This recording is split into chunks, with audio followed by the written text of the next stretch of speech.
Listo.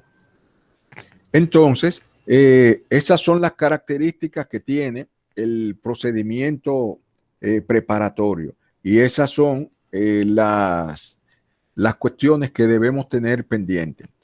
¿Para qué es la etapa preparatoria? Para buscar pruebas y así preparar lo que sería la acusación. Lo del registro de la investigación, ya les dije, artículo 261, y lo que tiene que ver con las actas, las características de las actas, que la vamos a ver más adelante, está en el artículo 139 del Código Procesal Penal. Y vamos a ver cada una de esas situaciones.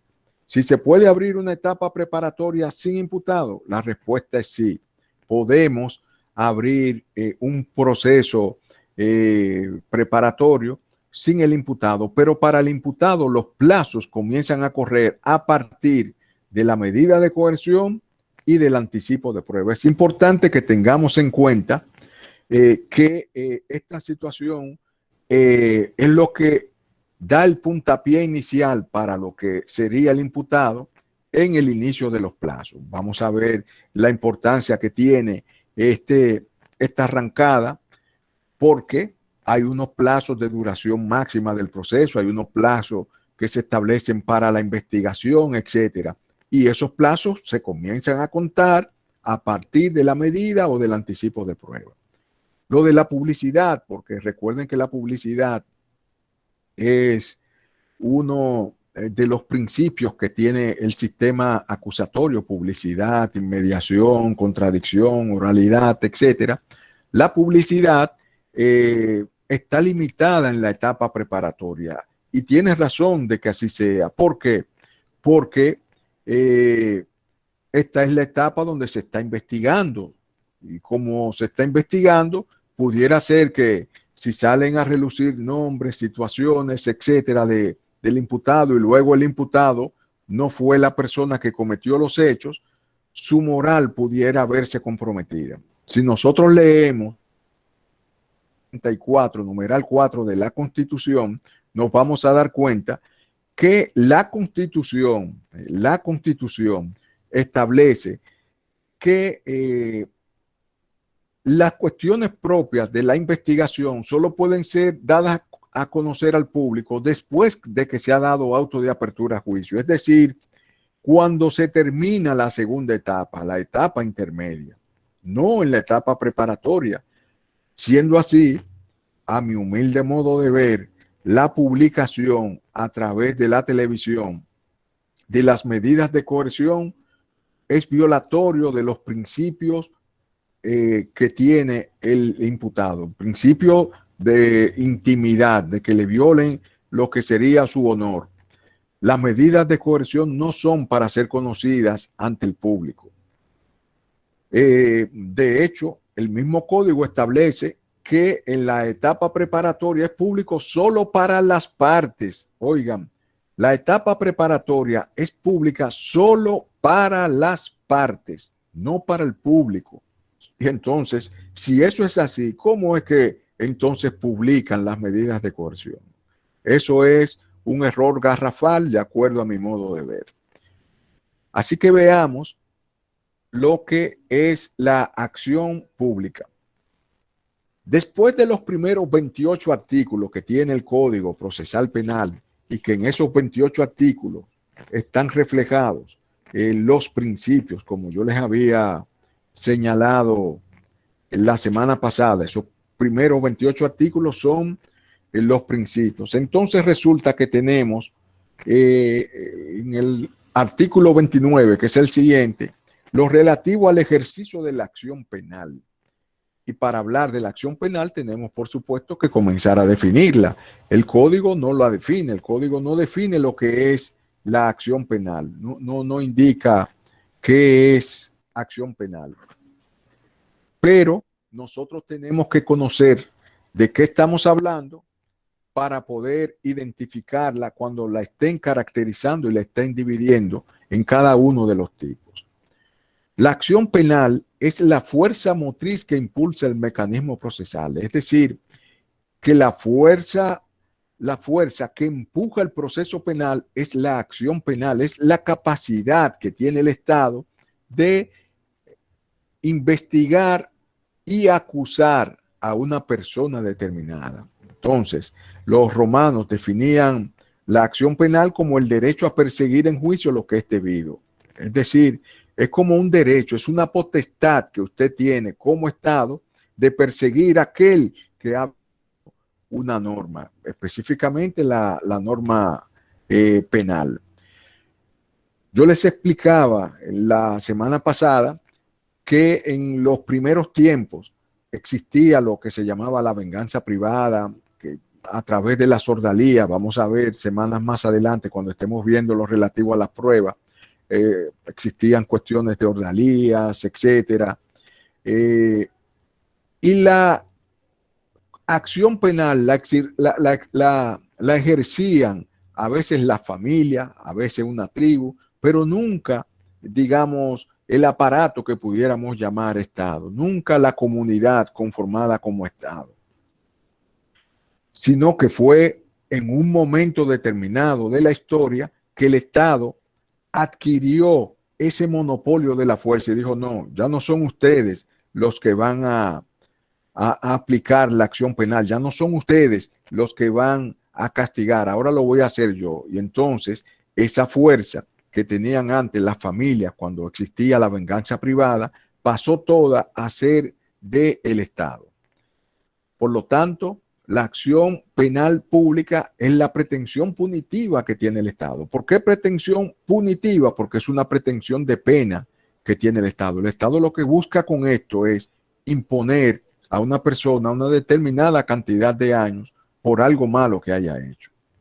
En el sistema inquisitivo, la titularidad de esa acción penal le correspondía al juez, es decir, ¿quién era que impulsaba el proceso? El proceso, recuerden que lo impulsaba el juez. ¿Por qué?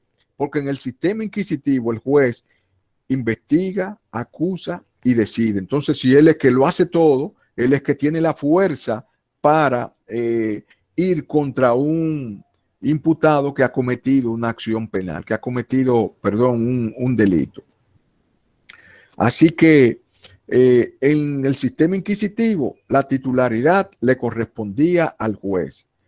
En nuestro país, hasta el año 2002, que teníamos un sistema híbrido, yo recuerdo, a mí que me tocó litigar y ejercer con ese sistema inquisitivo, era el juez el que investigaba todo, que hacía descenso, el mismo juez, y él decía, no, yo lo acuso, y bueno, y él lo acusa, él mismo decide, y él mismo le tomaba la decisión, tomaba una decisión que era de una providencia calificativa, que así era como se llamaba, o un auto de no lugar. La providencia calificativa era como un envío a juicio. En el sistema acusatorio, por el contrario, la titularidad de la acción le corresponde al Ministerio Público. Y recuerden que estamos en un sistema acusatorio, las funciones están separadas, la función de investigar y de acusar le corresponden al Ministerio Público y la función de decidir le corresponde al juez. En el sistema acusatorio, ¿quién es que tiene la titularidad de la acción penal? El Ministerio Público, porque el fiscal es el que sale a buscar pruebas y es el que acusa al imputado. La acción penal pública, por tanto, es la facultad o prerrogativa que tiene el Estado, como le había dicho anteriormente, de perseguir a las personas cuando han cometido una infracción penal. La fuerza que impulsa el proceso. La fuerza que impulsa el proceso. Déjenme ver, espérense. Principios que rigen la acción penal. Oficiosidad, es decir, de oficio. La acción penal se empuja de oficio, es decir, el Ministerio Público no tiene que esperar que alguien le diga, no, él lo puede hacer de oficio. Si él se entera, el fiscal, cuando digo Ministerio Público me refiero a fiscal, si él se entera que se ha cometido un delito, él puede arrancar a investigar y a acusar. Legalidad, porque tiene que hacerlo conforme a lo que establece la ley. Tiene que ser conforme a lo que establece la ley y ya en ese punto, bueno, pues estamos hablando de del principio de legalidad. Recuerden que lo vimos la semana pasada y que en los materiales que están colgados también ustedes pueden ver más en detalle sobre las particularidades de este principio. Obligatoriedad. ¿Por qué obligatoriedad? Porque la acción penal pública es obligatoria. El Ministerio Público tiene que perseguirla y tiene que hacerlo en un momento determinado, es decir, en oportunidad. Estas son características o principios que rigen la acción penal. La acción penal pública tiene la siguiente característica: es de orden público. Recuerden que la semana pasada, cuando veíamos esta característica de orden público, habíamos dicho que le corresponde al Estado, habíamos dicho que es obligatoria, etcétera. Por lo tanto, es de orden público. Única. ¿Por qué única? Porque la pretensión que tiene el Ministerio Público es una pretensión de imponer una sanción privativa de libertad. Es decir, el Ministerio Público lo que está buscando es que le apliquen al imputado 5 años, 10 años, 20, la cantidad que sea, una pena, unicidad, único. Es decir, que con la acción penal nosotros no podemos perseguir algo diferente a que no sea la imposición de una pena, como vamos a ver más adelante que sí se puede, pero con otra acción. Irrevocabilidad. No se puede interrumpir ni se puede suspender. La acción pública también, cuando estemos más adelante viendo los diferentes tipos, vamos a ver que no se puede interrumpir ni suspender. Intransferible. ¿Por qué? Porque le corresponde al Ministerio Público. Usted no puede ver a una persona privada haciendo una acusación que le corresponde al Ministerio Público. La persona privada puede constituirse en querellante y hacer también una acusación, por supuesto que sí, pero no la acusación que le corresponde al Ministerio Público. El Ministerio Público no puede transferir eso. Digamos que es indelegable, que sería la palabra más ajustada. Y es obligatoria, como le dije, porque hay que perseguir de oficio todos los hechos punibles. Es obligatorio. La acción penal puede ser pública, privada, y puede ser pública a instancia privada. Esas son las 3 posibilidades que tiene la acción penal: pública, privada y pública a instancia privada. La pública corresponde al Ministerio Público, es decir, al fiscal. Por supuesto, la víctima que se constituye en querellante también puede participar, pero esa acción pública es la que le corresponde al fiscal. Es obligatoria, es de oficio y no se suspende ni se interrumpe. Solamente en los casos que establece el código. El código establece a veces la posibilidad de suspender o interrumpir bajo determinadas circunstancias y características. La acción también puede ser privada. ¿Cuáles son las características de esa acción privada? Todo lo contrario de la pública. Si la pública es obligatoria, la privada no es obligatoria. Si la pública es de oficio, la privada no es de oficio.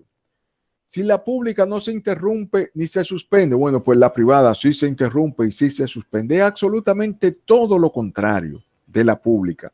¿Por qué? Porque la privada le corresponde a un ciudadano que adquiere los poderes que tiene el Estado para perseguir. Fíjense, son cosas diferentes. En la acción pública, el Estado está persiguiendo a una persona, a un ciudadano, por haber cometido un delito. Y lo está haciendo de oficio, de manera obligatoria. Pero en la acción privada no hay Ministerio Público. Atención, en la acción privada, los delitos de acción privada, no hay Ministerio Público. Quien está acusando es un ciudadano común y corriente. Y uno dice, ¿y dónde está el acusador? No, el acusador es el ciudadano. José Pérez, Juan González, etcétera, que se ha constituido en querellante y él solo, sin fiscal, puede acusar a una persona. Eso, por supuesto, es solamente ante determinados delitos como cheque sin fondo, difamación e injuria, etcétera. Por lo tanto, la acción privada es diferente a la acción pública. La privada no conlleva ministerio público. En la privada tenemos que tiene otras características como que, por ejemplo, la primera etapa, que es la etapa preparatoria, no existe. Esa acción privada no tiene esa etapa preparatoria. Y la segunda etapa, que es la etapa intermedia, tampoco existe. Es decir, que la acción privada arranca en la etapa de juicio. Miren qué interesante. El proceso penal común tiene 5 etapas, pero para la acción privada arranca en la tercera, es decir, en el juicio oral. Arranca a partir de ahí. Y luego tenemos la combinación entre público y privada, que es acción pública, pero a instancia privada. Aquí el Ministerio Público solo está facultado con la instancia privada, es decir, solamente si existe una denuncia o una querella, el Ministerio Público puede acusar. Fíjense que aquí en la acción pública, instancia privada, tenemos un Ministerio Público. Es obligatorio que esté el Ministerio Público. En la acción pública y en la acción pública, instancia privada, es obligatorio que esté el Ministerio Público. Pero la diferencia es que en la acción pública, instancia privada, si no hay una denuncia o una querella, el Ministerio Público no tiene fuerza. No tiene fuerza, no puede acusar. Para que el Ministerio Público pueda acusar en este tipo de acción, necesita tener a la víctima con él, necesita la denuncia, necesita la querella. Si eso no se da, pues entonces él no puede accionar, él no puede acusar. ¿Esto qué significa? Que no es de oficio. Y esto significa que se puede suspender y que sí se puede interrumpir. Si en un caso de acción pública, instancia privada, la víctima decide salirse del proceso, el Ministerio Público se queda sin caso. Seguro que ustedes han visto en las noticias y en ese tipo de cosas que cuando aparece un descuidista de eso que arrebata una cartera, etcétera, y roba algo sin golpes, sin violencia, sin armas, porque si es con armas, eso es de acción pública. Un descuidista, un robo simple, es lo que se llama un robo simple, que no es agravado por ninguna parte. Un robo que no está agravado por ninguna parte. El Ministerio Público no puede acusar si no tiene presente a la víctima. Si la víctima no está presente, el Ministerio Público no tiene caso. Eso es acción pública a instancia privada, que ahora que ha aumentado mucho la delincuencia, vemos cómo ha salido a relucir que estos delitos de ratería, que son de acción pública, instancia privada, muchos quedan impunes precisamente por las características que le estoy relatando. Es decir, si no hay una víctima, si no hay un testigo acusando, bueno, pues entonces el caso se cae. Veamos entonces cuáles son los tipos penales que tiene acción pública a instancia privada. Tipos penales, es decir, las infracciones que se aplica el procedimiento de acción pública a instancia privada. La acción pública a instancia privada, que son vías de hecho. Ustedes lo pueden encontrar en el artículo 31 del Código Procesal Penal. Vías de hecho, golpes y heridas sin lesión permanente, amenazas, robos, sin arma y sin violencia, como le dije. Tiene que ser un robo simple. Si hay un robo donde usted utilizó armas o hay un robo donde usted le dio golpes a la persona, bueno, ya eso no es de acción pública en instancia privada, eso es de acción pública. Y lo que es de acción pública, el Ministerio Público lo puede perseguir incluso aun cuando la víctima no esté de acuerdo. Lo de acción pública sí puede ser perseguido aún sin la víctima. ¿Qué otra cosa es de acción pública en instancia privada? La estafa. Una persona que estafa en el Ministerio Público no puede venir a acusar si no tiene de su lado al denunciante o al querellante. Lo mismo con el abuso de confianza, con el trabajo pagado y no realizado, con la revelación de secretos, la falsedad en escritura privada y el trabajo realizado y no pagado. En estos tipos penales resulta que nosotros tenemos que, en estos tipos penales, nosotros tenemos que la acción es acción pública a instancia privada, y si no está presente la persona ofendida, el directamente ofendido con el hecho punible, el Ministerio Público no tiene ningún caso. La acción privada. ¿Cuáles son los tipos penales? Cuando yo hablo de tipos, ustedes saben lo que es un tipo penal, ¿no? ¿Verdad? Un tipo penal es una caracterización que hace, el Código Penal. El Código Penal establece unas figuras, qué sé yo, digamos que esta es una figura que establece el Código Penal, que esta es otra figura, etcétera. Son figuras abstractas que establece el código penal. Entonces, el tipo es cada una de esas figuras. Por ejemplo, en el artículo 295 del Código Penal, el que mata a otro se hace reo de homicidio. Resulta que esa es una figura que está dibujando el Código Penal. El que sustrae lo que no le pertenece se hace reo de robo. Bueno, esa es otra figura, es el 379. Esa es otra figura que señala el Código Penal, y así sucesivamente. Son figuras abstractas. Entonces, esas figuras abstractas es a lo que se denomina tipos penales, en derecho penal, por supuesto, tipos penales. Entonces, uno de esos tipos penales de acción pública, perdón, de acción privada, es la difamación e injuria. Entonces, la difamación e injuria tiene unos verbos específicos, es decir, decir mentiras contra una persona, maltratando el honor, etcétera. Entonces, esa caracterización que hace en este caso la ley 6132 es difamación e injuria. La violación a la propiedad industrial, la violación a la ley de cheques es también de acción privada. La violación a la ley de cheques. ¿Qué pasa? Que la violación a la ley de cheques como acción privada tiene una característica especial, y es que como acción privada, y es que excluye cuando se trata de cheques sin fondo. Esta fue una modificación que se impuso cuando se modificó el Código Procesal Penal, porque muchos abogados de manera muy perspicaz decían, cuando acusaban a alguien de cheque falso, decían, no, eso es cheque, eso es la ley de cheque, y eso por lo tanto es de acción privada. Pero resulta que no, que el cheque es falso, no es violación a la ley de cheques. Entonces, por esa razón, cuando se modificó el Código Procesal Penal, se le hizo esta aclaración que le estoy señalando aquí. Es importante, señores, miren, que recordemos esto. Los tipos de acción penal, pública, privada, y de acción pública a instancia privada.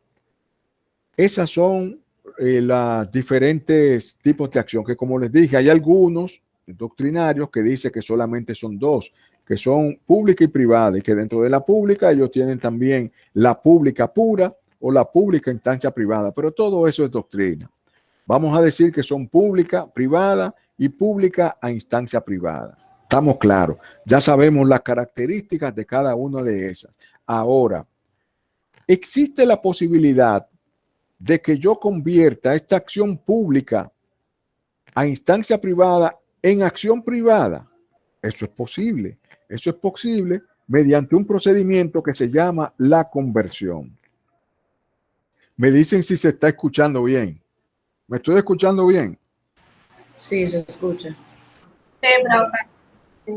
Excelente. No hay interrupción ni nada. Bien. No. Miren. Recuerden que yo les dije que el proceso ordinario tiene 5 etapas, recuérdenlo. 5 etapas. 1, 2, 3, 4 y 5. 5 etapas. La primera etapa es la etapa preparatoria, que es lo que estamos viendo en sentido general. La segunda es la etapa intermedia, que es donde vamos a hablar, solo vamos a ver más adelante. Ahí se conoce la audiencia preliminar, ahí se dicta auto de apertura o no al lugar, etcétera. Y la tercera, que es la etapa de juicio. Entonces, ¿qué pasa? Que muchos abogados se encuentran importante convertir una acción pública a instancia privada en privada. ¿Por qué?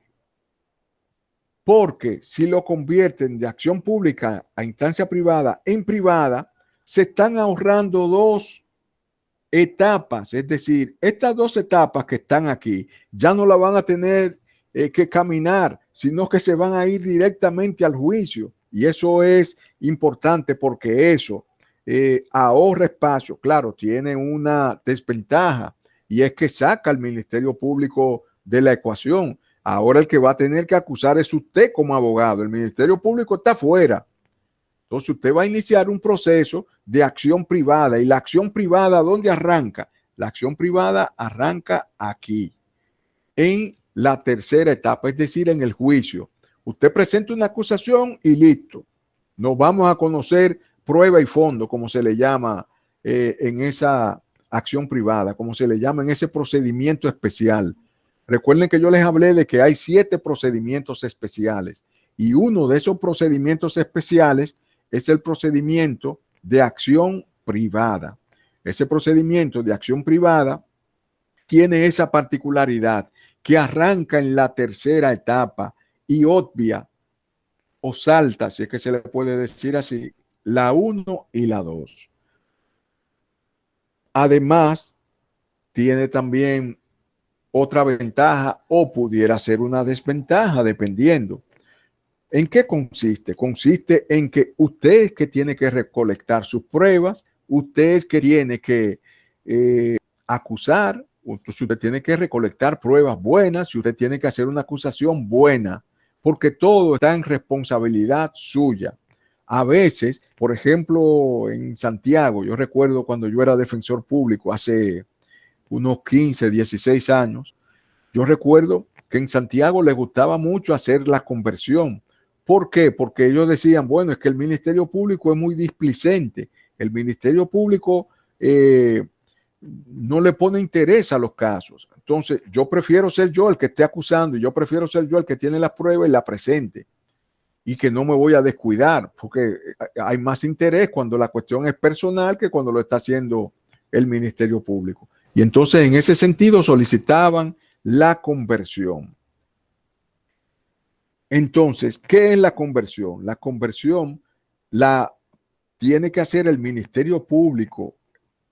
Primer dato, el Ministerio Público es el que realiza la conversión de la acción pública en privada. Cuando decimos acción pública, es acción pública, instancia privada en privada. Entonces, ¿cuándo se convierte? ¿Cuándo se da esa conversión? Cuando se dan los siguientes elementos. Primero, cuando se trata de acción pública, instancia privada. Eso es lo único que se puede convertir. Oigan, eso es lo único que se puede convertir. Usted no puede convertir la acción pública en privada. Ojo, no se puede convertir la acción pública en privada, sino la acción pública a instancia privada en privada. Recuerde que son 3, 1, 2 y 3. Digamos que esta es la acción pública. Yo no, aquí no estoy escribiendo bien. Esta es la acción pública. Aquí digamos que tenemos la pública a instancia privada y digamos que aquí tenemos la privada. Entonces, ¿qué es lo que podemos convertir? La acción pública a instancia privada en privada, pero nunca, ojo, nunca convertir la acción pública en privada. Nunca podremos convertir la acción pública en privada. Espero que hayan entendido. Nunca podemos convertir la acción pública propiamente dicha en privada. Eso nunca se puede, porque recuerden las características. La acción pública es obligatoria, de oficio, es indelegable, etcétera. Entonces usted nunca la va a poder convertir en privada. Lo que usted sí puede convertir en privada es la acción pública a instancia privada. Esa sí se puede convertir. Entonces, ese sería el primer requisito para usted poder hacer la conversión, que sea acción pública a instancia privada. Segundo, cuando se trata de un hecho contra la propiedad en el que no ha habido violencia contra las personas. Claro, porque cuando se da esa infracción, entonces no es una infracción grave. La conversión se da solo en determinadas infracciones. No pueden ser infracciones graves. Por ejemplo, usted no puede convertir en acción privada un asesinato. Y usted no puede convertir en acción privada una violación, por ejemplo. Usted convierte en acción privada una estafa, un abuso de confianza, etcétera, donde hay, por supuesto, un bien jurídico comprometido, pero no con tanta gravedad como en los delitos que le señalé primero. Y tercero, cuando se aplica un criterio de oportunidad. Esos tres son las posibilidades, los escenarios en los que se puede dar la conversión. Solamente en esos tres casos. Nunca en acción pública. Nunca en acción pública. El criterio de oportunidad lo vamos a ver un poquito más adelante. La conversión es posible antes de cualquier requerimiento conclusivo, es decir, antes de que presenten acusación, antes de que haya una solicitud de suspensión condicional del procedimiento o antes de que haya un abreviado. También la conversión se puede dar en los 10 días siguientes a que se aplique el criterio de oportunidad. Es decir, después que si el Ministerio Público dice, no, yo voy a dar un criterio de oportunidad en este caso, porque entiendo que el imputado recibió un daño y que ese daño torna desproporcional la pena que se le pueda poner y le voy a dar un criterio de oportunidad. Si él hace eso, entonces dentro de los 10 días, usted como víctima o querellante a través de su abogado puede solicitar la conversión. Es decir, decirle, mire, Ministerio Público, ya que usted dio un criterio de oportunidad, conviértame la acción pública en instancia privada en privada, que yo voy a acusar. Eso lo puede hacer dentro de los 10 días. Así que es importante que veamos lo que es el criterio de oportunidad, es decir, ¿qué significa esto de criterio de oportunidad? ¿Quién levantó la mano? Lo que pasa es que no puedo ver. Díganme. Alina. Usted dice, maestro, entonces, a ver si me quedó claro, que esta conversión la debe de hacer el Ministerio Público, ¿correcto?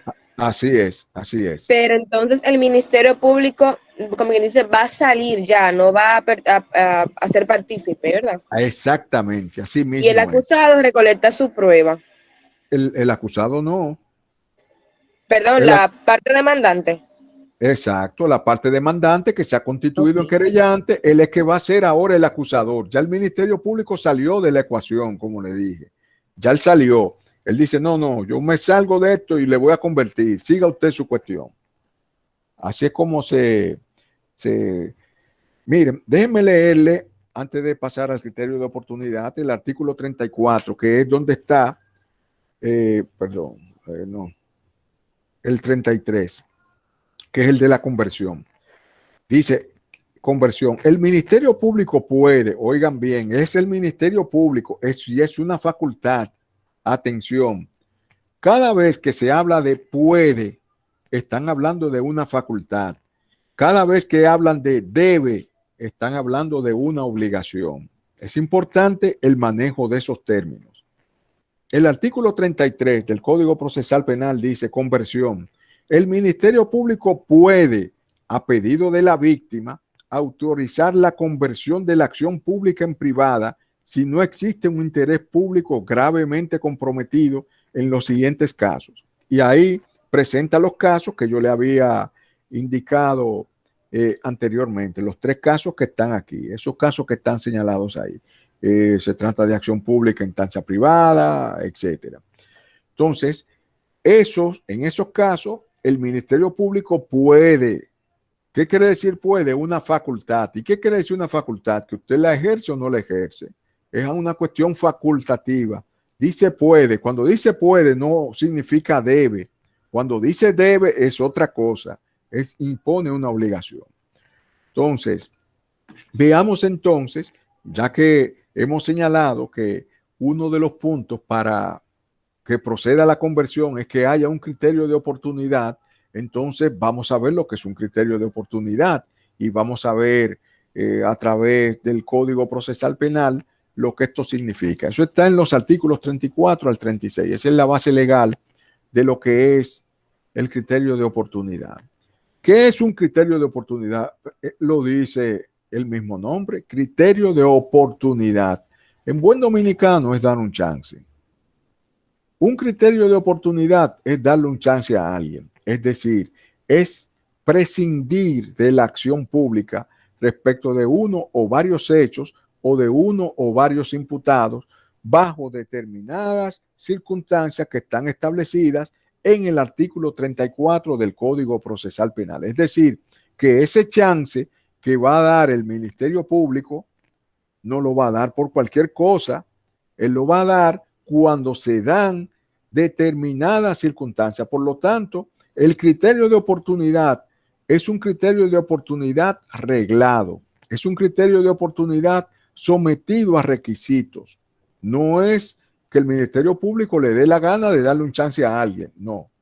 Es una cuestión que solamente se da cuando se dan estos requisitos. ¿Cuáles? Los que están en el artículo 34, que son: no hay un bien jurídico gravemente comprometido. Cuando no hay un bien jurídico gravemente comprometido, es decir, cuando no se ha hecho un daño grave a la sociedad ni a una persona en específico, es posible dar un criterio de oportunidad. Segundo, cuando el imputado ha sufrido un daño físico o moral tan grave que hace que sea desproporcional la pena que se le vaya a poner. Por ejemplo, siempre pongo el mismo ejemplo cuando reseño esto. Imagínense ustedes que un imputado entra a robar a una casa, pero que en esa casa, cuando él entra a robar, no ha llegado a robar nada. La tentativa se reputa como el crimen mismo, es verdad, pero no llega a robar nada, no le hace daño a nadie. Pero entonces resulta que estando dentro de la casa le cae el portón encima sobre un pie y le cortan la pierna. Entonces, no hay ningún daño, no. Entonces, lo más probable es que la pena que le vayan a imponer sea una pena desproporcional con el daño que él sufrió. O imagínense que cuando él se mete a robar, resulta que él no se percató que en la casa habían 2 perros pitbull y que esos perros prácticamente le comieron una pierna. Entonces, el daño que él ha sufrido torna desproporcional la pena que eventualmente se le pueda colocar. Y tercero, en esos casos, por supuesto, tanto el 1 como el 2 se puede dar un criterio de oportunidad. Es decir, se puede prescindir de la acción penal contra esa persona. Y tercero, cuando la pena que corresponde imponerle al imputado no tiene importancia si la comparamos con una pena que ya se le impuso o que se le va a imponer. Es decir, si está llevando un caso y por ese caso le van a poner una pena de 1 año o 2 años, pero resulta que ya le han puesto 30 años por otra pena o le van a imponer 30 años por otro hecho, entonces ya esa pena carece de importancia. Él puede dar un criterio de oportunidad en ese caso. En esos 3 casos se puede dar un criterio de oportunidad, no en otro caso. A nadie le pueden dar un criterio de oportunidad por un asesinato. A nadie le pueden dar un criterio de oportunidad por una violación o por un robo agravado, un robo a mano armada, con nocturnidad, escalamiento, rotura de puertas, pluralidad de agentes. A nadie le pueden dar un criterio de oportunidad en esas condiciones. Se considera que hay un bien jurídico gravemente comprometido. Fíjense que aquí, como les había dicho,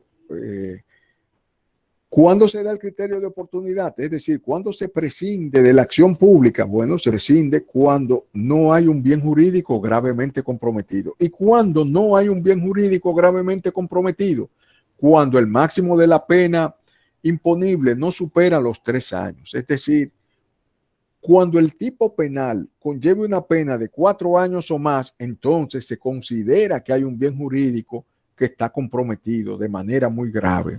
Y por lo tanto no se puede dar criterio de oportunidad. Por eso es que yo digo que en esas descripciones que yo les he estado poniendo de asesinato, violación, robo agravado, no es posible el criterio de oportunidad porque tienen penas superiores a los 3 años.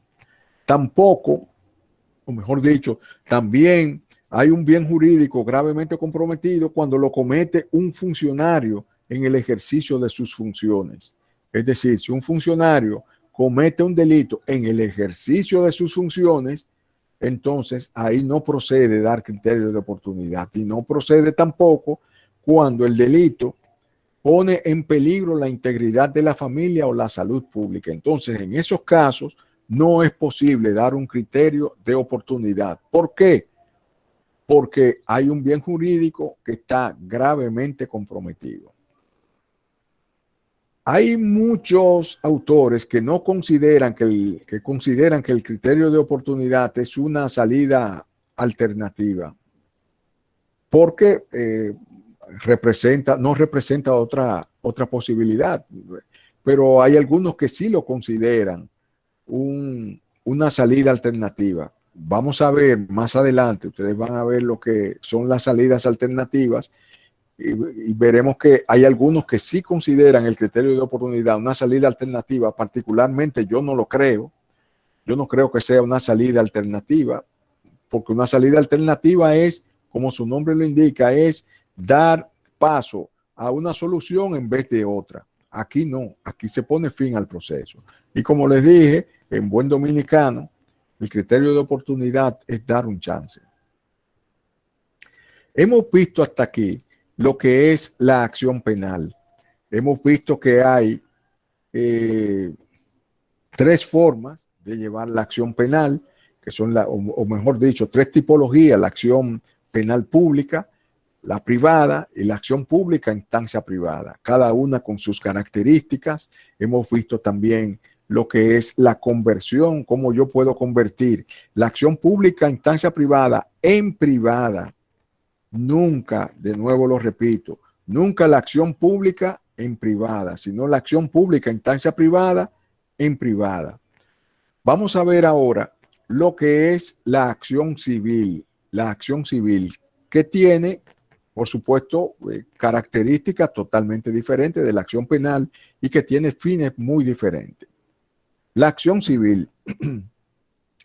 La acción civil también como acción que es, porque toda acción es una fuerza que empuja, que impulsa a algo. En este caso es la fuerza que impulsa a la víctima en el proceso penal para buscar un resarcimiento o una indemnización por los daños que ha infracción.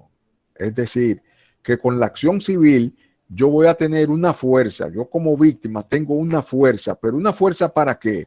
No para acusar, como sería la acción penal, sino para reclamar indemnizaciones por el daño que me provocaron.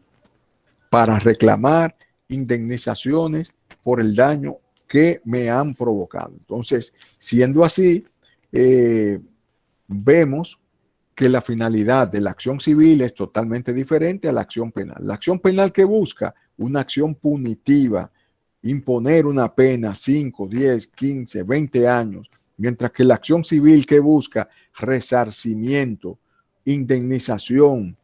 Aquí lo que se está buscando son millones de pesos, 1 millón, 2 millones, etcétera, por el daño que ha provocado el delito, por el daño que ha provocado la infracción.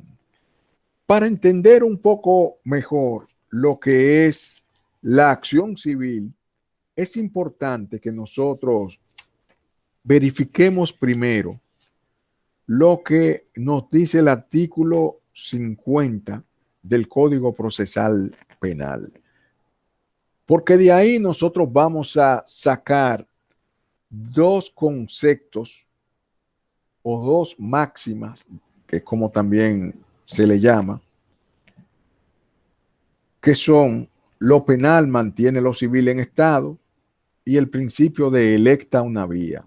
Yo quisiera, si alguien puede leer el artículo 50 del Código Procesal Penal o el primer párrafo del artículo 50, que tiene 3 párrafos, cualquiera.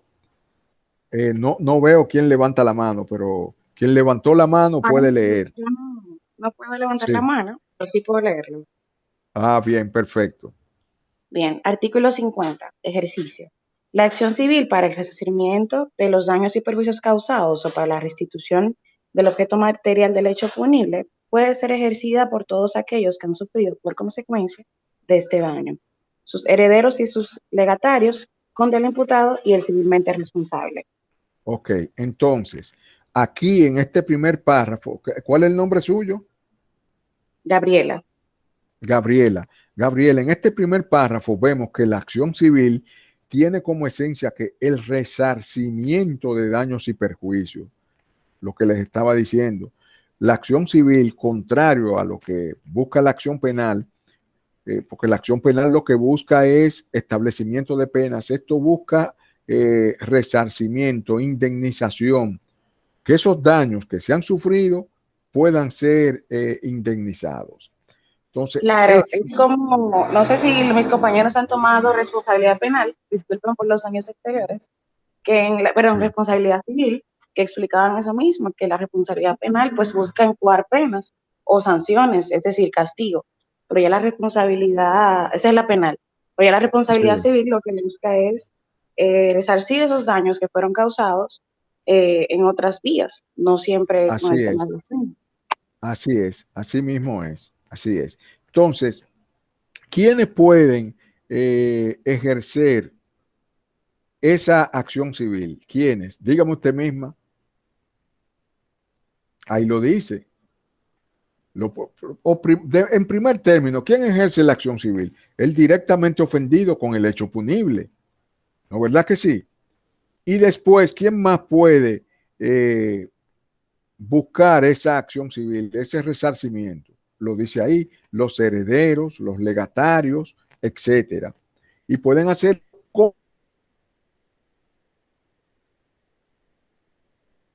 contra el imputado. Bien, usted misma lea el segundo párrafo. Se entrecortó un poco, maestro, al final, ¿puede repetir?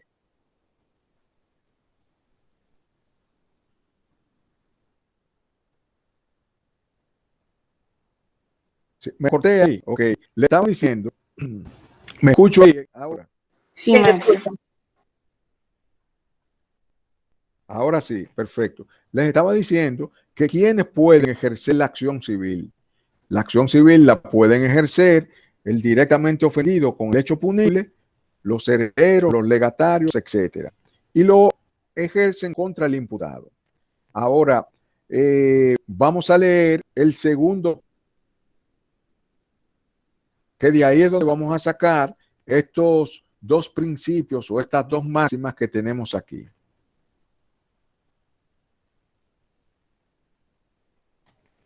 El segundo párrafo, maestro. Sí, el segundo párrafo. Ok. La acción civil puede ejercerse conjuntamente con la acción penal, conforme a las reglas establecidas por este código, o intentarse separadamente ante los tribunales civiles, en cuyo caso se suspende su ejercicio hasta la conclusión del proceso penal. Ok, Cuando ya deténgase ahí. No, deténgase ahí, deténgase ahí. Mire, deténgase ahí antes de que continuemos. Mire, vamos a ir explicando poco a poco. Aquí dice, tal como usted leyó, la acción civil puede ejercerse conjuntamente con la acción penal. ¿Qué quiere? Explíqueme usted, ¿qué quiere decir que se puede ejercer conjuntamente con la acción penal? Explíquemelo usted misma. Entiendo que se puede llevar a cabo ante el mismo tribunal. Exactamente, muy bien, muy bien, muy bien. Eso es lo que significa. Significa que en un mismo tribunal yo puedo llevar la acción penal y la acción civil. Es decir, yo como víctima me constituyo en querellante y como querellante yo voy a solicitar pena, porque eso significa ser querellante, lo vamos a ver más adelante. Y me constituyo también en actor civil y como actor civil yo voy a solicitar indemnización. Las dos cosas.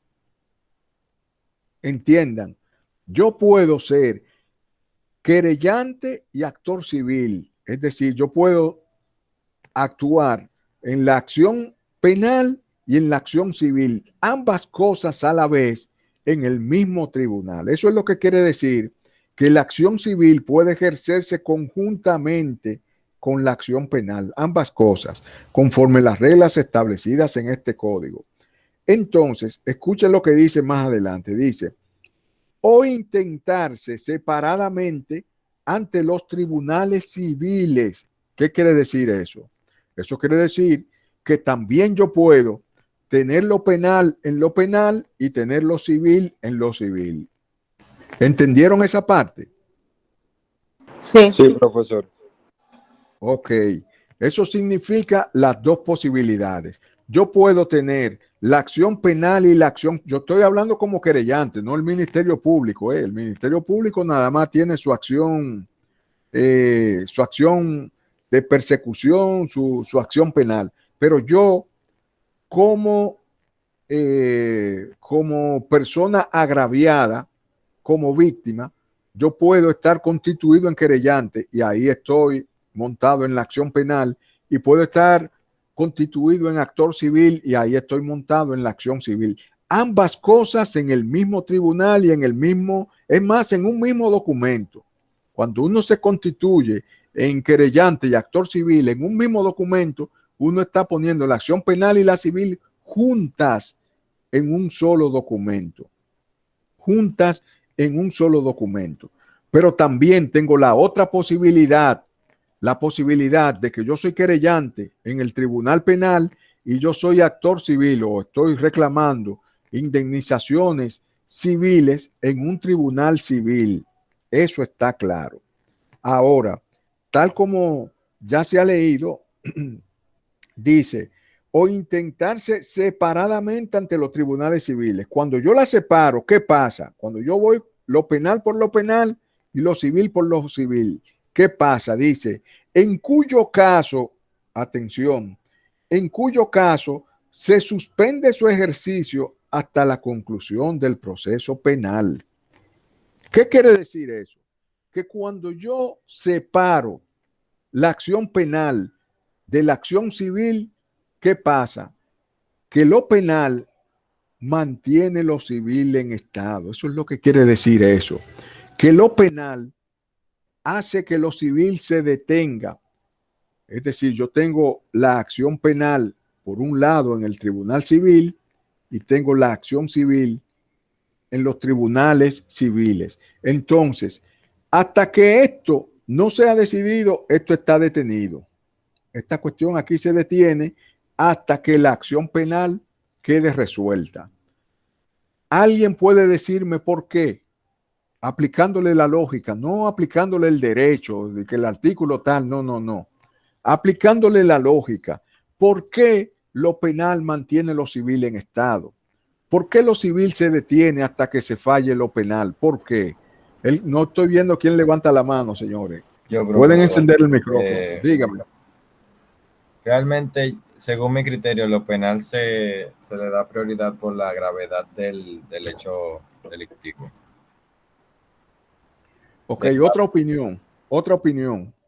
Yo tengo una también. Aplíquenle, oigan, aplíquenle lógica, no cuestión de derecho, lógica. Dígame. Yo creo que partiendo de la decisión tomada, de los daños que sean causados en materia penal, ya entonces por ahí mismo se decide más adelante cuál va a ser la indemnización en materia civil. No. ¿Alguien más? Aplíquenle la lógica, señores. Yo he separado dos cosas que dependen de una. Miren, le voy a dar una pista. Atención. Yo tengo un hecho penal. Esta es la infracción. Digamos que esta es la infracción que se ha cometido. De esa infracción, yo tengo, la infracción es una sola, no son dos infracciones, es una sola. Esa infracción, yo tengo una acción penal que estoy llevando ante los tribunales, pero tengo también una acción civil, es decir, por aquí yo pido pena y por aquí yo pido una indemnización, estoy pidiendo dinero. Entonces, ¿por qué esta, que es la acción penal, la acción civil, por qué esta, que es la acción civil, tiene que esperar a que esta falle? ¿Por qué? Aplíquenle la lógica. Recuerden,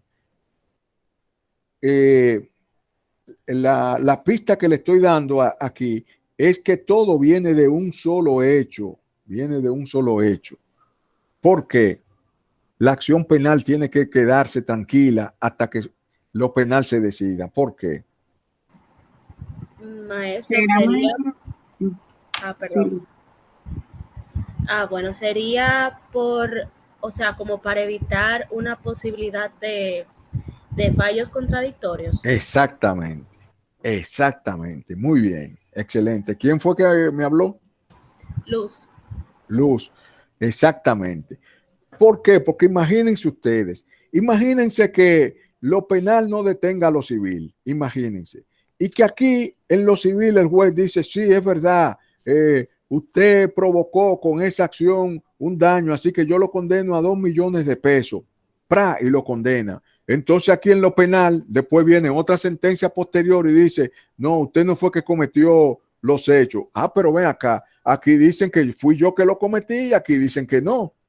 Entonces, por eso la sentencia civil tiene que esperar que se falle lo penal para que no haya una contradicción, para que no haya una contradicción. Por eso es que lo penal mantiene lo civil en estado, lo mantiene en estado. Eso quiere decir que debe estar detenido hasta que falle lo penal.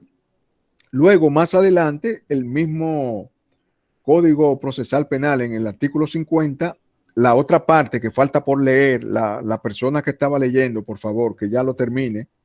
Ok. Cuando ya se ha iniciado ante los tribunales civiles, no se puede intentar la acción civil de manera accesoria por ante la jurisdicción penal. Ok, entonces fíjense ahora cómo aparece el principio de electa una vía, que es esa parte que ella acaba de leer. ¿Qué quiere decir el principio de electa una vía? Quiere decir que si ya usted inició su acción civil ante los tribunales civiles y la acción penal ante los tribunales penales, ya si usted la inició, usted no puede decir, bueno, ahora yo voy a agarrar mi acción civil y la voy a llevar para acá, para juntarla las dos. No, usted o empieza con las dos acciones juntas, porque si la empieza separada, ya no las puede juntar. Eso es lo que quiere decir, que electa una vía ya no puede volver a reunir la acción civil con la acción penal. ¿Se entendió esa parte también? Eso es el principio de electa una vía. El principio de que lo penal mantiene lo civil en estado, ya ustedes saben. Mientras no se falle lo penal, lo civil no puede ser decidido. En materia penal, por ejemplo, cuando está todo en el tribunal penal, imagínense que en un tribunal penal están juntas la acción penal y está la acción civil, se falla todo en una sola sentencia. Entonces el juez no se va a contradecir, él no va a decir no fue él y lo va a condenar en indemnización, él no puede hacer eso, porque él no va a ser contradictorio en su misma sentencia. Entonces, en ese caso, la acción penal y la acción civil son resueltas mediante una misma sentencia. Entonces, ese es el principio de electa una vía. Y el párrafo final de ese artículo 50, que establece que la acción civil ejercida accesoriamente ante la jurisdicción penal puede ser desistida para ser reiniciada ante la jurisdicción civil. ¿Qué quiere decir eso? Que usted puede iniciar la acción penal y la civil juntas en el mismo tribunal. Pero usted puede, si lo quiere, sacar la acción civil de ahí y llevársela a un tribunal civil. Ahora, lo que usted no puede es de ese tribunal civil volverla a meter al tribunal penal. Si usted, en pocas palabras, si usted separó la acción penal y la acción civil, ya no la puede volver a juntar. Eso es lo que quiere decir esto. Usted la puede tener juntas, sí, pero si usted la separó, no las puede volver a juntar. Eso es lo que quiere decir esta cuestión. Pónganle atención al principio de electa una vía y a eso de que lo penal mantiene lo civil en estado. De hecho, la práctica que tenemos para hoy tiene en parte un poco que ver con esto que está aquí. Entonces, ¿cuál es la finalidad de la acción penal? Imponer pena. ¿Cuál es la finalidad de la acción civil? Indemnización. Recuerde que tiene que ver con indemnización. Vamos a ver aquí rápidamente un supuesto fáctico. Imagine que un imputado es condenado penalmente a 5 años por robo agravado y civilmente condenado al pago de 2 millones de pesos en indemnizaciones. El imputado recurre a través de su abogado, pero en el proceso el imputado muere de un infarto. ¿Qué pasa con la acción penal? ¿Qué pasa con la acción civil? A ver, alguien que me diga, recuerden que la acción civil la pueden seguir los herederos. Entonces, ¿a alguien se le ocurre qué pasaría en un caso como este? Es decir, el imputado está condenado a 5 años. Ahí ya sabemos que con la muerte del imputado se extingue la acción penal. Ya les voy a dar ese punto. Se extingue la acción penal. Pero ¿qué pasa con la acción civil? Él murió. ¿Qué pasa con la acción civil? ¿A alguien se le ocurre pensar qué pudiera pasar? ¿Quién levantó la mano? Dígame. Bueno, los herederos, de acuerdo con el artículo que estábamos leyendo, pueden continuar la acción civil y pedir la indemnización por el pago de 2 millones de pesos. Bien, pero los herederos no, porque quien murió fue el imputado. Quien murió fue el Creo que imputado. ella se refería a que los herederos del imputado Exacto. son los que deben. No, son porque los que- las indemnizaciones van contra el imputado. O sea, miren cuál es el supuesto fáctico. El imputado lo condenan a 5 años y a 2 millones de pesos. El imputado muere. Los 5 años, eso voló. Ya no podemos hacer nada con eso porque la acción penal es personal. Ahora, con la acción civil, yo como víctima, pues por ese imputado me robó o me hizo tal cosa, me hizo tal daño, y yo tengo una sentencia que dice que yo gané 2 millones de pesos contra ese imputado, aunque él se murió. Entonces, ¿qué yo hago? ¿La acción civil se acaba también? ¿O yo tengo alguna forma de pues seguirla? accionan justicia contra sus herederos o su Contra los bienes del imputado, aun cuando estén en manos de los herederos. Ciertamente así es. Miren, déjenme ver, espérense, nos queda la parte de los sujetos procesales, pero déjenme mostrarles algo para que ustedes vean qué tan importante es esto que estamos viendo aquí. Que se los coloqué aquí, miren. Bueno, aquí hay un ejercicio sobre la recusación, que eso es opcional, eso no tienen que hacerlo. Eso simplemente, si quieren, lo ven. Miren, aquí en materiales adicionales les coloqué, espérense.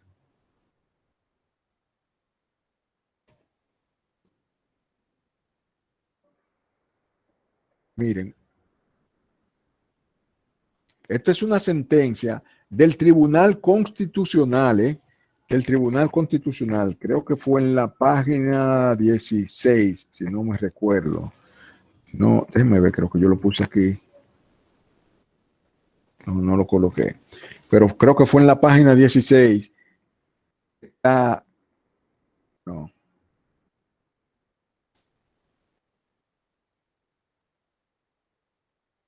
Para que ustedes vean qué pasa qué pasa con la acción civil.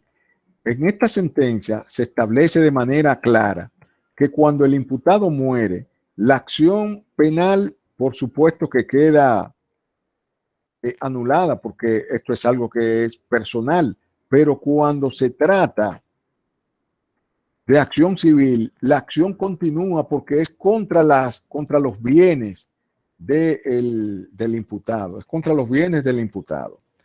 Entonces,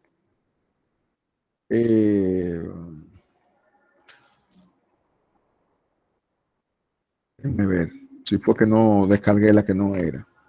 Exacto, esta es.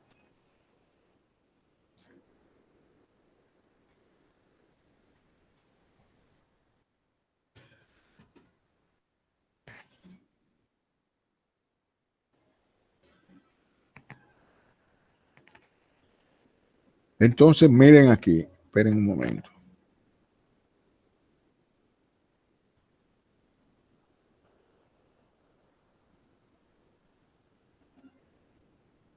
Exacto, mírenlo aquí. Esto es.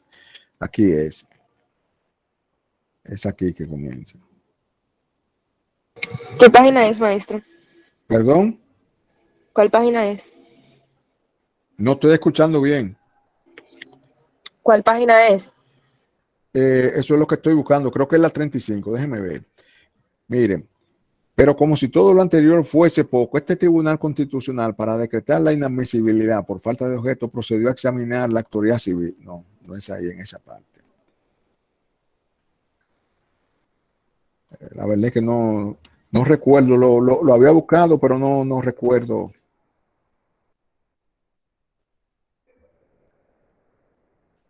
Pero ahora mismo, no se preocupen que lo voy a encontrar.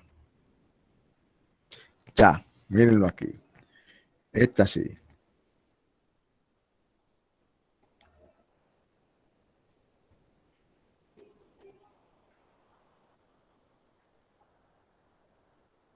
Mírenlo aquí. Sin perjuicio del anterior, se observa que las partes recurrentes, esto es del Tribunal Constitucional, al promover la acción penal de referencia, se constituyeron en actores civiles, es decir, que reclamaron un resarcimiento civil por los presuntos daños recibidos. Esta cuestión civil, a diferencia de lo penal, surte eficacia post-mortem, es decir, después de la muerte, tal como se explicó en la sentencia 364-17 del mismo Tribunal Constitucional. ¿Y qué dijo esa sentencia 364? Dijo, en relación con este aspecto civil, como se trata de acciones relacionadas con el objeto de la transmisión sucesoral, la pena no recae en la persona del recurrente, sino en su patrimonio. O sea, cuando estamos hablando de este tipo de cosas, es el patrimonio.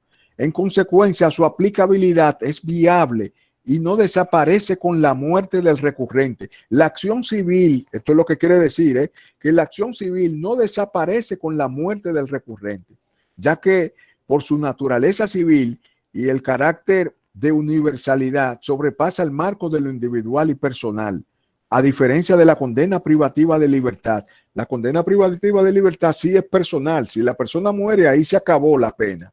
Y las consecuencias que pudieran derivar de tal imposición, cuyos efectos recaen sobre el patrimonio que pudiera poseer el extinto recurrente. ¿Se entendió eso? Claro. Estamos hablando de que la parte penal se extingue, la pena se extingue, pero la acción civil continúa, porque la acción civil va dirigida a los bienes del imputado, que murió, sí, pero es contra los bienes de él. Entonces, no es verdad que con la muerte del imputado queda todo cerrado. Queda cerrada la parte penal, pero la parte civil sí puede continuar y debe continuar. Es importante que tengan en cuenta esa parte. ¿Qué pasa con la acción penal? Se extingue. ¿Qué pasa con la acción civil? Continúa. Luego, y ahí pueden abundar, señores, en la sentencia, lo pueden buscar. Creo que es una sentencia sumamente importante con relación a esto de la acción penal y la acción civil. Los sujetos procesales. ¿Qué son los sujetos procesales? Los sujetos procesales son todos aquellos que participan en el proceso penal. Aquellos que participan y tienen un rol determinado en el proceso penal. Digamos que son la víctima, el querellante, el actor civil, el Ministerio Público, el imputado, el tercero civilmente demandado, el juez. Todas esas personas que directa o indirectamente forman parte y tienen un rol que ejecutar en el proceso penal son los que llamamos sujetos procesales. Ojo, a diferencia de lo que denominamos partes procesales. Las partes procesales son aquellas que son las que tienen pretensiones en el proceso penal. Los sujetos son los que tienen un rol determinado, el que sea, pero las partes son aquellas que tienen pretensiones en el proceso. Esas son las partes, por eso se le llama parte. El abogado, por ejemplo, el defensor público no es una parte en el proceso, es un sujeto procesal, pero no una parte. El juez es un sujeto procesal, pero es una parte porque él no está pidiendo nada. El Ministerio Público sí es una parte. ¿Por qué es una parte? Porque él está pidiendo. El imputado es una parte. ¿Por qué él es una parte? Porque él está pidiendo, está reclamando una pretensión al tribunal, le está pidiendo que lo descarguen. Él es una parte. El querellante, que es la misma víctima constituida, también es una parte. ¿Por qué? Porque él está pidiendo que le pongan una determinada cantidad de años. El actor civil también por igual, porque el actor civil está pidiendo unas indemnizaciones. Entonces es importante que ustedes hagan esa diferencia entre lo que es un sujeto procesal y lo que es una parte procesal. Son cosas diferentes. Aunque lo vamos a ver todos como sujetos procesales, es decir, vamos a ver la gran sombrilla que son los sujetos procesales, y dentro de esos sujetos procesales les estoy aclarando que hay partes. Esas partes son las que tienen alguna pretensión en el proceso. Vamos a empezar con la víctima. La víctima está definida en el Código Procesal Penal en los artículos 83 y 84. Está caracterizada en esos artículos. ¿Quién es la víctima? La víctima es, primero, el directamente ofendido por el hecho punible, es decir, al que le dieron el trompón, al que le robaron la computadora, al que mataron, etcétera. Bueno, el directamente ofendido, pues lo único que en el caso de el que mataron tiene otra característica que la vamos a ver en el segundo punto. Pero aquel al que le hicieron el daño es la víctima, en primer término, directamente ofendido por el hecho punible. ¿Quién más es la víctima? La víctima es cuando ha muerto la persona, es decir, cuando la persona ha muerto o cuando ha quedado en condiciones de que no poder reclamar. Entonces, ¿quién es la víctima? Ahí entonces ya no es el directamente ofendido, sino el cónyuge. Recuerde, cónyuge, nunca cónyuge. El cónyuge, el hijo, el padre, los parientes en sentido general, hasta el tercer grado de consanguinidad o segundo de afinidad. Tercer grado de consanguinidad o segundo de afinidad. ¿Cuáles son los grados de consanguinidad? Son los que son por sangre, ascendientes y descendientes.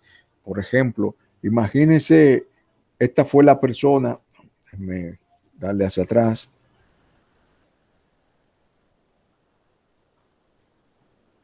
Imagínense, esta es la persona a la que le dieron muerte. Entonces, consanguinidad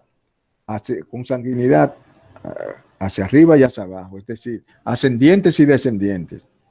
Aquí tendríamos a los padres, abuelos y bisabuelos. Serían los 3 grados de los que se hace mención aquí. Tercer grado de consanguinidad. Hacia abajo, ¿cuáles son esos 3 grados? Hijo, nieto, bisnieto, tomando en cuenta que esta es la persona. Esos son grados de consanguinidad. Grados de afinidad. Los de afinidad son los que tienen que ver con la familia política, es decir, esposa, suegro, esposa, suegro, cuñado. Esos son los grados de afinidad. Grados de afinidad. Entonces, tercer grado de consanguinidad y segundo de afinidad. Esos son los que pueden constituirse en querellante y actor civil.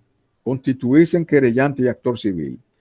Y tercero, ¿quiénes más pueden ser víctimas? Los socios respecto del daño que le han hecho a una persona jurídica. Una persona jurídica o una persona moral es una empresa, una institución. Entonces, si somos socios y hay una empresa a la que le han provocado un daño, entonces nosotros podemos constituirnos como socios contra esa persona que ha cometido ese daño contra la persona jurídica. Entonces, la víctima puede constituirse en querellante, puede constituirse también en actor civil. Las características de constituirse en querellante, miren, ahora mismo ser querellante no es como estaba antes en el Código de Instrucción Criminal. En el Código de Instrucción Criminal usted decía yo soy querellante o yo soy actor civil y ya no tenía mayores inconvenientes. ¿Por qué? Porque el querellante era como el denunciante, lo único que el querellante había recibido un daño particular. Y en actor civil, usted se constituía en actor civil, que era lo único que usted podía hacer en el antiguo código, constituirse en actor civil para reclamar indemnizaciones. Entonces, ahora no es así. Ahora, para constituirse en querellante, para usted constituirse en querellante, es necesario que usted realice un acto, que instrumente un acto en el cual usted va a establecer una serie de requisitos que establece el mismo código. Va a tener que hacer un relato fáctico donde explique cuál fue el hecho punible, va a tener que identificar al imputado contra el cual usted se está querellando, va a tener que identificar a la persona víctima que se está constituyendo en querellante, va a tener que presentar sus pruebas, porque una querella en cierta forma es una acusación que usted está presentando. Entonces, cuando se llenan todos esos requisitos que establece el código, mediante ese acto, usted se constituye en querellante. Lo que pasa es que por lo general, en sentido genérico, todo el mundo se constituye en querellante y actor civil mediante un solo acto. No es que usted es querellante aquí y actor civil en otro sitio, no. Usted es querellante y actor civil. Entonces, lo hace todo en un solo acto. ¿Qué pasa? Que las características o los requisitos para constituirse en actor civil básicamente son los mismos para constituirse en querellante. Lo único que usted tiene que adicionar como actor civil, las pretensiones que usted, que por lo menos inicialmente usted está reclamando. Está señalando los daños que le provocaron y los daños a los que usted está aspirando que le vayan a resarcir. Es decir, la cantidad de dinero a la que usted está aspirando. La víctima se constituye en querellante y actor civil. Luego está el Ministerio Público. El Ministerio Público es el acusador. El Ministerio Público es el ente que acusa a una persona que pide años contra el imputado. El Ministerio Público tiene unas determinadas características. El Ministerio Público se llama, ante los juzgados de paz, se le llama fiscalizador. Ante primera instancia se le llama fiscal. En primera instancia se llama fiscal. En la Corte de Apelación se llama procurador de Corte de Apelación, y ante la Suprema Corte de Justicia, el Ministerio Público es el Procurador General de la República, que tiene por supuesto adjuntos. En este caso, ustedes saben cuáles son los adjuntos de la Procuradora General de la República, Jenny Berenice y Wilson Camacho. Esos son procuradores generales adjuntos, es decir, que están adjuntos a la Procuradora General y la representan en todos los procesos. El Ministerio Público tiene una característica esencial, la más importante, me parece que es único. El Ministerio Público es uno solo, y cuando el Ministerio Público actúa es como si hubiese actuado el cuerpo completo. Luego tenemos el imputado.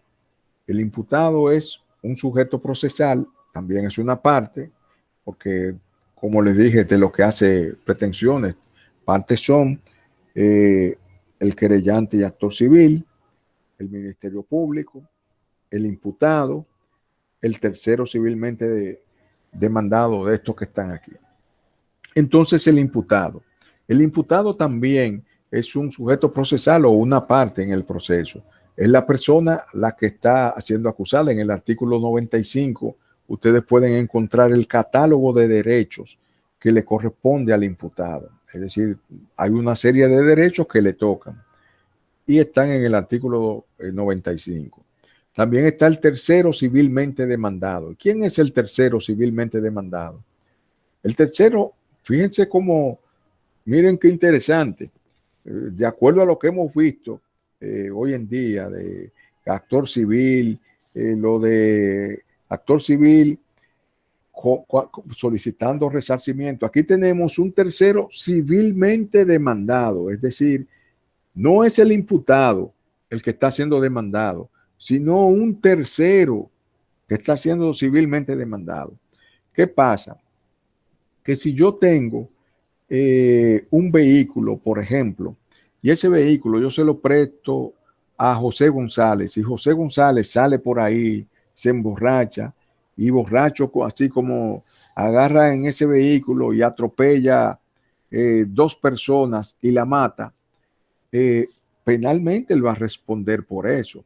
Pero civilmente, el vehículo, como es mío, como está a nombre mío, yo voy a responder por ese vehículo, civilmente, no penalmente, civilmente. Entonces, yo voy a ser encausado en ese proceso como un tercero civilmente demandado. Es decir, una persona que me van a solicitar indemnizaciones porque yo soy el dueño de ese vehículo. Y aunque yo no era el que lo iba manejando, pero soy el dueño del vehículo y alguna responsabilidad tengo sobre eso. Entonces, tercero civilmente demandado. Y luego tenemos el juez. El juez es la persona que decide, la que toma la decisión. La persona que toma la decisión. Entonces, está el juez de paz, jueces de primera instancia, y como jueces de primera instancia, estamos hablando en el ámbito penal. Como jueces de primera instancia está el juez de la instrucción, está el juez unipersonal, está el juez o tribunal colegiado, etcétera, la Corte de Apelación y Suprema Corte de Justicia. Algo que se me quedó. En los tribunales unipersonales, es decir, donde hay un solo juez, es porque la pena imponible es igual o inferior a 5 años.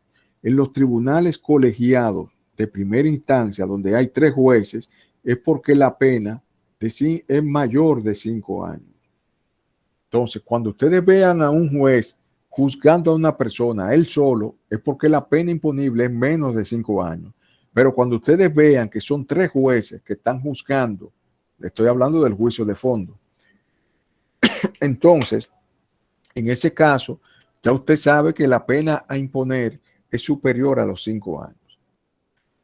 Denuncia y querella. La denuncia, como les dije, no es lo mismo que la querella. La denuncia es simplemente poner a las autoridades en conocimiento de que un hecho punible ha sucedido.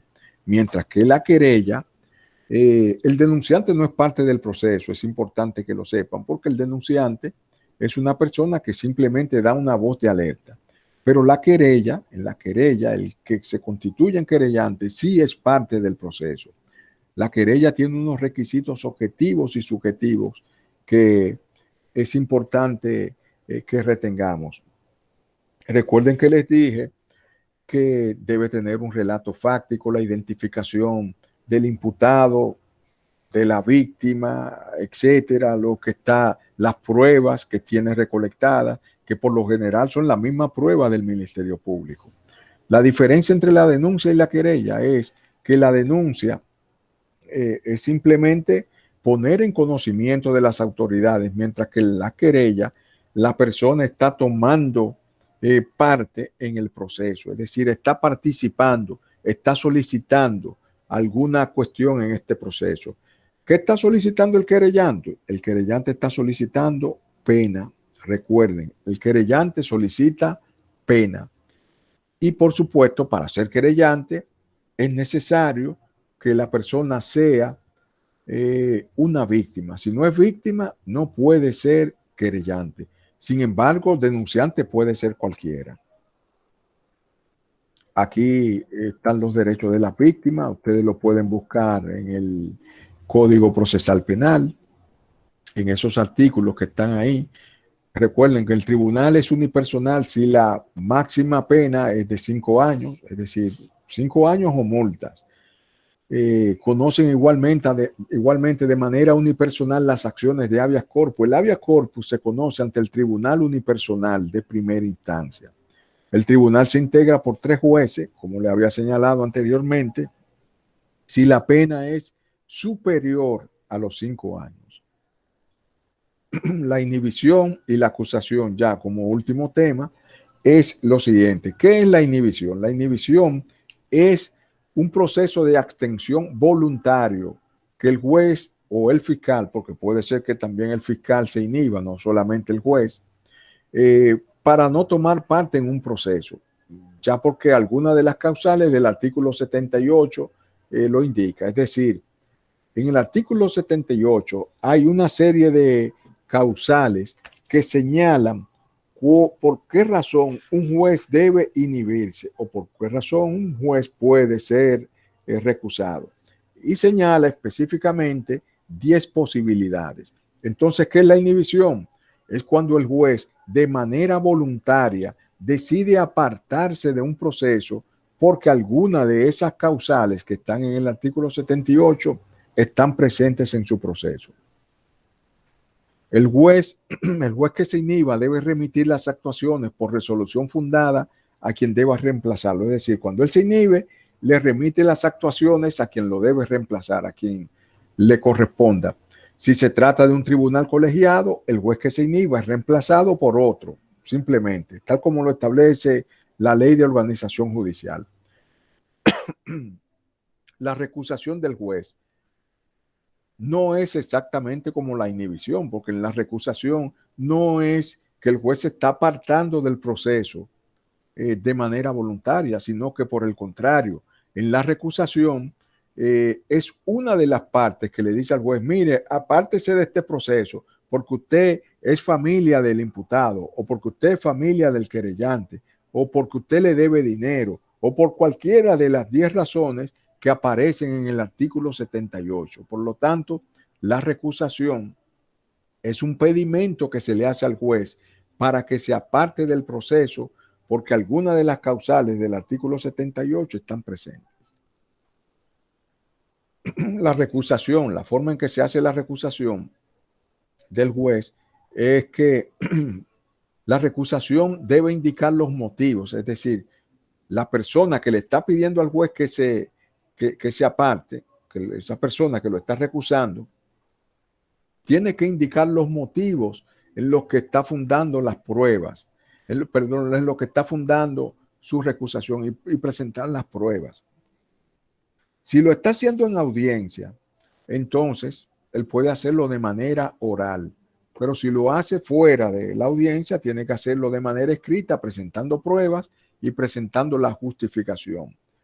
La recusación debe presentarse en los 3 días después de que se conozcan los motivos, por los cuales el juez puede ser recusado. Es decir, después de que yo sé que el juez es primo del imputado que él está conociendo, yo tengo 3 días para recusarlo. En el caso del juez de fondo, opera el artículo 305. Ese artículo 305 lo que dispone es que antes de iniciar el proceso, se cree el proceso de la tercera etapa, que es el juicio de fondo. Hay una audiencia que se llama audiencia de incidentes, en la cual esta cuestión debe ser resuelta ahí en esa audiencia, según el 305.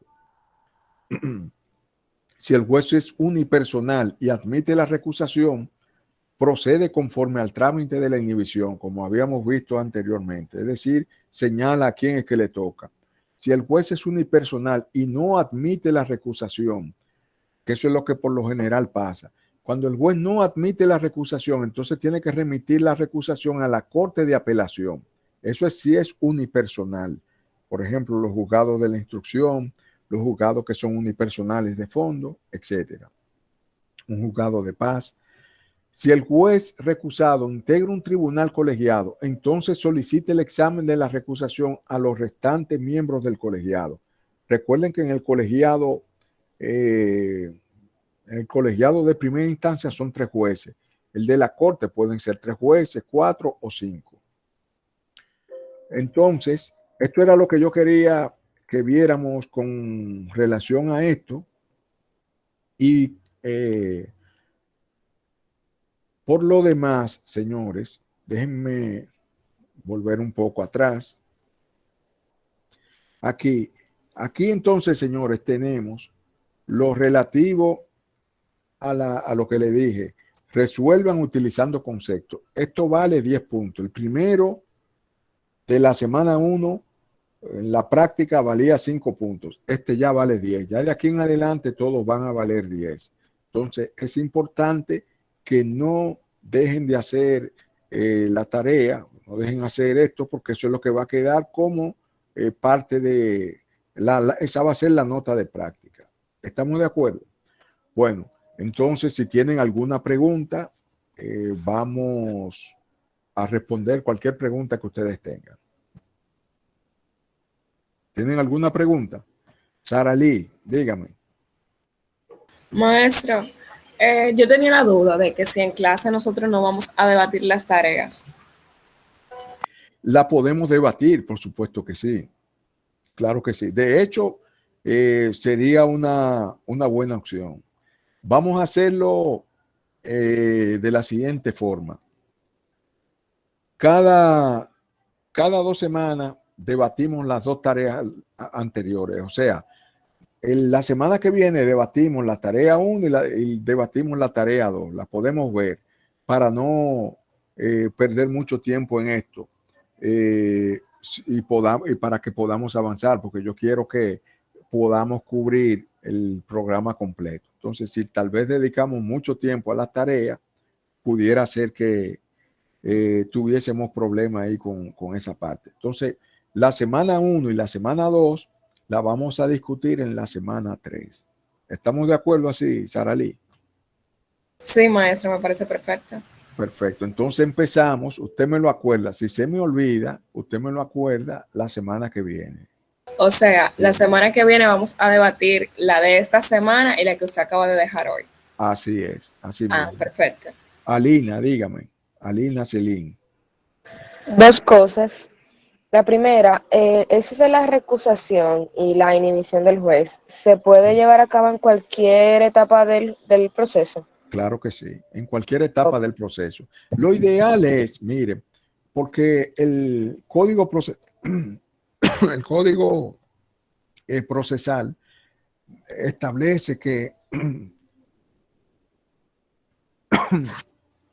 establece el código procesal en el artículo 305 que cuando se va a iniciar el juicio de fondo hay una audiencia de incidentes que está pautada en el artículo 305 y que esa audiencia de incidentes, ahí es donde deben presentarse toda la recusación que hay contra un juez.